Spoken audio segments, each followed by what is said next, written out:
경제 현안 짚어보겠습니다. 오늘은 이인철 경제평론가 나오셨습니다. 어서 오세요. 네, 안녕하세요. 뉴욕 증시부터 가볼까요? 약세로 끝났네요. 맞습니다. 네.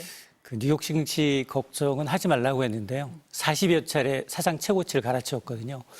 그런데 이제 오늘 새벽에는 좀 부진했습니다. 경제 지표가 예상치를 좀 밑돌았고 여기에다가 빅테크 기업들의 실적 발표 앞두고 경계성 매물이 나왔습니다. 특히 기술주가 많이 좀 떨어졌어요. 지수가 0.2에서 0.6% 떨어졌는데 가장 잘 나가는 빅테크는 엔비디아인데 엔비디아가 인공지능 시장 반도체 칩의 80%를 점유하고 있다면 이 인자가 바로 어드밴스 마이크로 디바이스라는 AMD라는 회사가 실적을 공개했어요. 3분기 실적은 나쁘지 않은데 4분기 실적 전망이 좋지 않았습니다. 그러자 주가가 두 자릿수 넘게 떨어지니까 필라델피아 반도체 업종 지수가 3% 넘게 떨어진 게 기술주 약세의 이 근원이었고요. 그리고 미국의 3분기 경제 성적표가 나왔습니다. 네. 한 연율 2.8%. 우리랑 비교하면 나쁘지 않은데 네. 워낙 기대치가 높았어요. 3에서 3.1%를 밑도니까 또 이것도 시장에는 이제 그다지 긍정적으로 작용하진 않았습니다. 근데 이번 주는 미국의 빅테크 기업들의 실적이 거의 본물처럼 쏟아지거든요. 그러다 보니까 뭐 메타, 마이크로소프트 그리고 아마존, 애플 등의 실적 발표를 앞둔 상황에서 경계감이 이뤘는데 장 마감 후 실적을 공개했던 이제 메타와 마이크로소프트는 실적은 나쁘지 않습니다. 3분기 실적은 예상치를 웃돌았지만 4분기에 투자, 인공지능 투자를 좀 확대하겠다라고 밝힌 것이 화근이었습니다. 이렇게 되면 자본 지출 증가에 대한 우려가 나오니까 실적 발표하고 장마감 이후에는 양사의 주가가 모두 3% 넘게 떨어졌는데 우리 뉴욕 증시에서 두 가지를 더 체크해야 돼요. 하나는 국제유가, 우리 물가하고 연관이 있기 때문에 국제유가는 2% 올랐습니다. 미국의 원유 재고가 2년 만에 가장 낮은 수준으로 떨어졌고요. 오페크가 증산하려는 걸 좀 연기할 조짐을 보이니까 서부텍산 중진유는 배럴당 68달러 선까지, 북해산 브렌트유는 72달러까지 올랐고요. 또 하나 지표가 글로벌 채권금리의 바로미터라고 하는 10년물 미국의 국채거든요. 장중에 4.3% 또 한 번 최고치를 찍고 조금은 내려왔습니다. 이 얘기는 뭐냐? 다음 달 6일과 7일 현지 시간으로 미국이 11월 FOMC 회의가 있는데 두 단계, B컷은 아니고 한 단계, 베이비컷 인하 가능성이 그만큼 더 높아졌다라는 겁니다. 그 국채금리 주의해서 봐야 된다는 얘기 많이 나오는데 신경이 좀 쓰이는 그런 수치까지 올라왔네요. 왜냐하면 지금. 우리 대출 금리에 네. 바로 영향을 미쳐요. 아니 뭐 뉴욕 증시 이제 실적 보니까 뭐 4분기가 걱정된다고 해도 다 좋은데 우리 삼성전자도 3분기 실적 발표했습니다. 늘 100점 기대하던 정말로 이제 이 반장이었거든요. 그러면 시험 보면 140점 정도로 늘 집안을 만족시켜 놨는데 90점 받아온 거예요. 집안이 발칵 뒤집힌 겁니다. 그런데 세부 내역을 좀 들여다보니 이건 바닥이 아니라 지하까지 있었다는 거예요. 반도체 부분은 지금 30년 만에 SK 하이닉스한테 격차가 더 벌어지면서 밀렸습니다. 앞서 이제 확인하셨습니다만 삼성전자 올 3분기 매출은 나쁘지 않습니다. 79조 1,000억 원, 영업이익도 9조 1,800억 원을 기록해서 확정이 됐지만 가장 중요한 건 반도체 부분이었어요. 반도체가 영업이익이 3조 8,600억 원이었어요. 기대치, 많이 낮아놓은 기대치가 4조 원에서 4조 5천억 원대였거든요. 이걸 밑돌았고 앞서 SK하이닉스가 그래도 영업이익 7조 원 남짓이었어요. 그걸 감안하면 30년 만에 정말로 이 삼성전자가 SK하이닉스에 밀렸는데요. 제가 사실은 SK하이닉스 출신이에요. 제가 있었던 시절에는 네. 삼성전자는 넘사벽이었어요. 쟤는 어떻게 저러지? 앞에 고객들이 줄 서서 웃돈 주고 사갔던 시절이 있었습니다. 그 시절이 같다는 얘기고요. 근데 일부 보니까 리포트에서도 메모리는 선전했다. 메모리만 따지면 7조 원 정도 났다. 하이닉스랑 비교하려니까 그 포장해 준 건데요. 그 내용에는 사실은 뭐 이 시스템 메모리라는 게 이제 메모리 디램도 있습니다만 이제 파운드리도 있고 시스템 사업도 있는데 그런 적자, 인건비, 환율 이런 걸 모든 걸 감안했기 때문에 나온 수치인데 팩트는 뭐냐? 글로벌 20, 30년 동안 넘버 1의 자리를 지금은 글로벌 넘버 3, 엔비디아, 대만의 TSMC한테 내줬고 국내에서도 SK 하이닉스한테 밀리고 있다. 그리고 4분기도 더 밀릴 것 같다라는 겁니다. 안 그래도 내려놓은 기대치인데 그거보다도 못한 상황이다. 이렇게 지금 나왔는데요. 내일이 창립 55주년 뭐 행사를 한다고 그래요. 뭔가 메시지 내놓습니까? 메시지 나올까요? 저는 지금 정말로 삼성이 이제 가지는 국내 어떤 위상을 감안하게 되면 뭔가 지금 삼성전자라는 거대한 이 호가 배가 지금 흔들리고 있으니까 선장이 뭔가 가이드라인을 줘야 되거든요. 근데 삼성전자의 전영현 부회장이 잠깐 사과했잖아요. 사과했는데 지금 420만 개인 투자자들이 가장 기다리는 건 이재용 회장이 말 한마디 메시지거든요. 근데 보면 정말 기침목이 좀 길어요. 취임 2주년도 그냥 건너뛰었어요. 그리고 선친이었던 이건희 전 회장 사주기도 그냥 메시지 없이 넘어갔습니다. 그래서 내일은 그나마 55주년이니까 뭔가 하겠지? 해야 돼요. 등 떠밀려서라도 해야 됩니다. 뭐 MBTI I형이라고 하더라도 네. 삼성전자의 수상이라면 얘기를 해야 되는 상황이에요. 답해야 합니다. 삼성전자 하면 상징되는 초격차 기술들은 어떻게 된 거냐. 지금 엔비디아 통과 못하는 이유를 알고 있거든요. 발열이 되고 전력이고 내구성 문제, 품질의 문제가 있다는 얘기고 또 하나는 산무원, 삼성전자 공무원이라는 얘기가 나오고 있다. 이거 어떻게 된 거냐. 여기에 대한 해답을 내려줘야 되고 또 오늘 아마 이제 실적 발표가 난 다음에 저는 개인적으로는 삼성전자가 지금 쌓아놓은 돈이 꽤 돼요. 100조 원 같은 유보금을 갖고 있기 때문에 물론 이 회사는 매년 4, 50조 이상 투자를 합니다. 그럼에도 불구하고 420만 개인 투자자들이 엄청난 손실을 보고 있기 때문에 일부 자사주를 매입해서 그리고 소각하는 방안도 좀 검토하지 않을까라고 하는데 이런 메시지가 전혀 없었다는 게 다소 실망스럽습니다. 내일 한번 기대해 보시죠. 쉽지 않다고 말씀은 하셨는데요.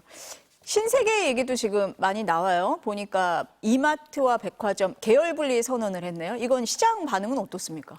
일단 네. 제가 이제 주가를 보면 지금 주식 굉장히 안 좋거든요. 오늘 뭐 코스피 37포인트 떨어지고 있어요. 외국인 계속해서 팔고 있습니다. 근데 신세계 관련주들 어제 오늘 다 오르고 있어요.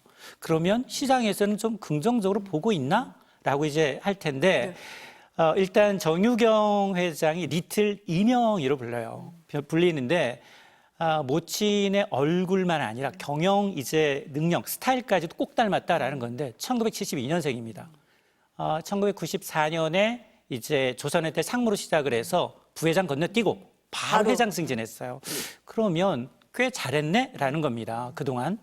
사실은 이제 지금 유통 환경이 좋지 않습니다. 대부분 오프라인 매장에 가서 구매하는 게 아니라 온라인 구매하거든요. 그런 상황에서 지금 백화점의 경우에는 계속해서 좋은 실적 내고 있고요. 올 상반기도 사상 최대. 여기다가 아마 백화점 단일 매출로는 강남점이 국내 최초로 연매출 3조 원 돌파했거든요. 자, 이런 것들을 감안하게 되면 이런데 이제 후하게 줘서 부회장 건너뛰고 이제 회장으로 승진한 게 아니냐라는 건데, 근데 사이즈가 좀 작아요. 신세계 백화점, 이마트 이제 분리하게 되잖아요. 지난해 매출 71조 가운데 신세계 백화점 매출은 20조 원. 재계 한 17위 수준이에요. 외형을 좀 늘려야 돼요. 근데 백화점 하면 지금까지 외형 늘리는 방안이 명품이었단 말이에요.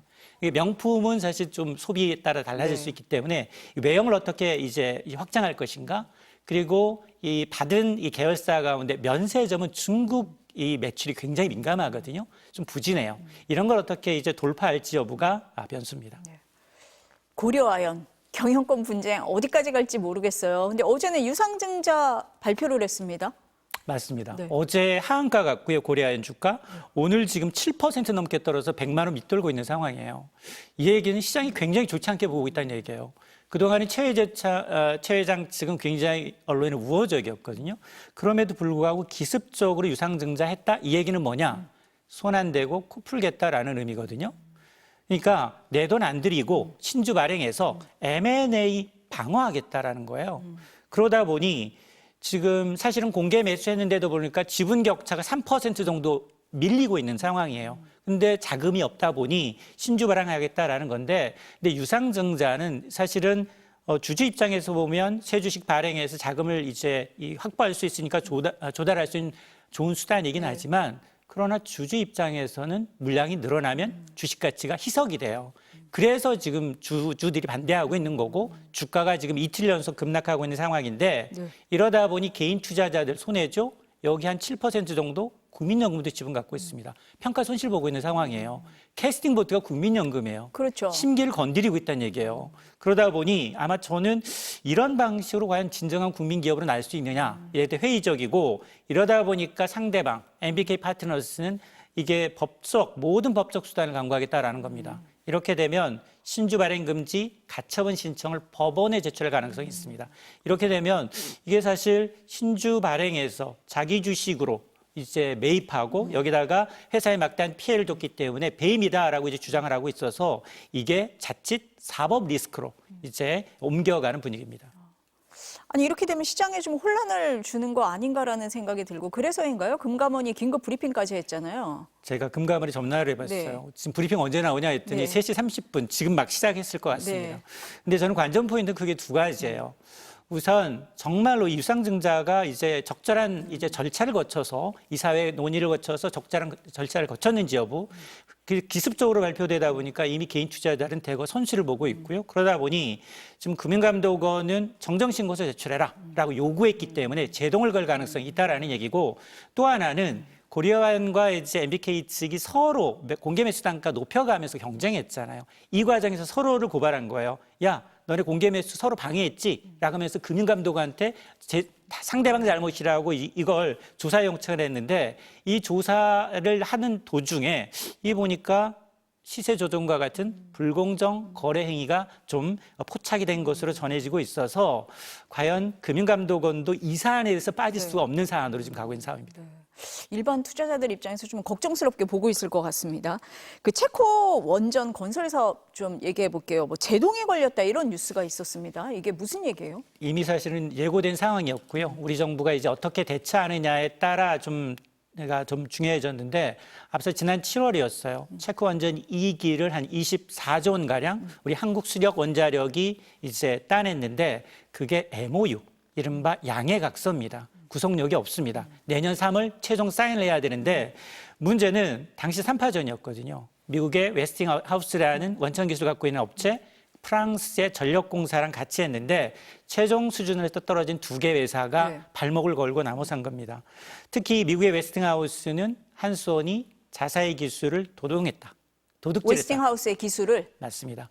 원천 기술을 한수원에 건네줬더니 이 기술을 가지고 이번에 입찰했다라는 거예요. 사실 한수원은 자체적으로 기술을 업그레이드해서 자체 기술했음에도 불구하고 계속해서 이제 딴지를 걸고 있는 겁니다. 자, 이렇게 되니까 체코 반도청 당국이 가만히 있을 수는 없잖아요. 조사해달라고 요청이 왔기 때문에 두 곳에서. 그러니까 일단 이제 원전 우선협상 대상자 선정 체결 계약은 일단 보류하겠다.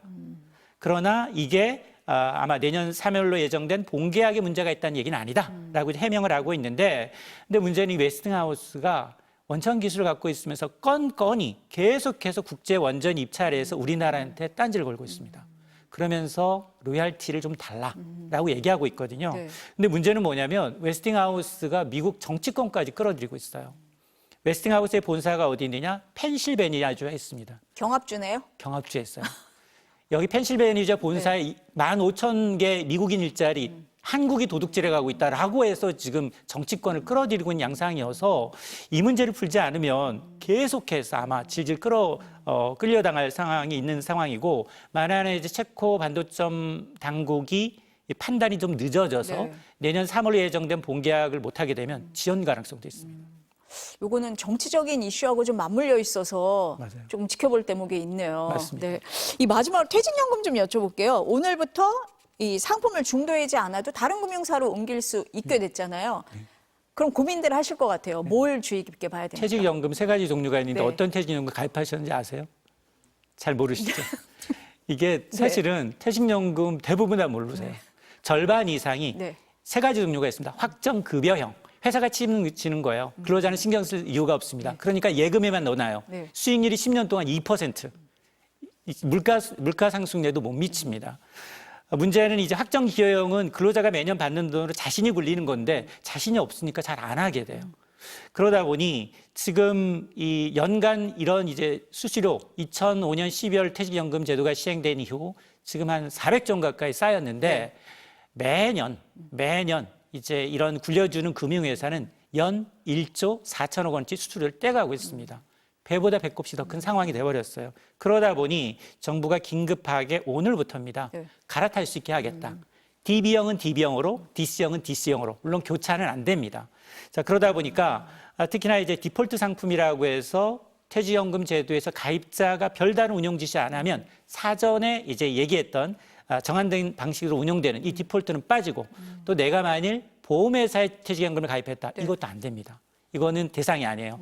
그러니까 이런 걸 좀 꼼꼼히 따져보시고 네. 수익률이 어디가 좋은지 그리고 이제 이 수수율이 어디가 낮은지 은행이 수수료가 가장 높아요. 보험도 높고 증권사가 조금은 잘 굴립니다. 네. 이런 걸 감안하셔서 이제 갈아타시면 되는데 즉 퇴직연금 400조 원의 전의 이동은 보험사 제외하고 은행과 증권사의 경쟁이 될 확률이 높습니다.